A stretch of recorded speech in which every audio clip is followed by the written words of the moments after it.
ایک گاؤں تھا جو صحرا کے قریب تھا۔ وہاں پانی بہت کم تھا اور لوگ روز پانی کے لیے پریشان رہتے تھے۔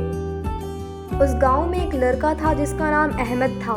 احمد بہت محنتی اور اچھے دل کا تھا۔ احمد روز دور جا کر پانی لاتا تھا اور وہ اپنے گھر کے ساتھ ساتھ پڑوسیوں کی بھی مدد کرتا تھا۔ اس کی ماں اکثر کہتی تھی کہ خود کو زیادہ نہ تھکاؤ، مگر احمد ہمیشہ مسکرا دیتا تھا۔ ایک دن احمد کو راستے میں ایک بوڑھا آدمی ملا جو پیاس سے بہت کمزور تھا۔ بوڑھے نے احمد سے پانی مانگا۔ احمد کے پاس پانی بہت کم تھا۔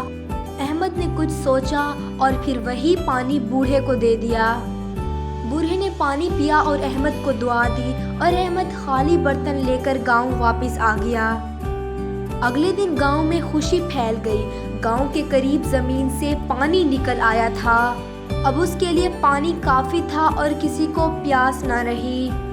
وہ بوڑھا آدمی دوبارہ واپس آیا اور اس نے بتایا کہ وہ زمین کا مالک ہے۔ اس نے کہا کہ احمد کی نیکی کی وجہ سے اس نے چشمہ گاؤں کو دے دیا ہے۔ سب لوگوں نے احمد کی عزت کی اور گاؤں والوں نے سیکھا کہ نیکی کبھی ضائع نہیں جاتی۔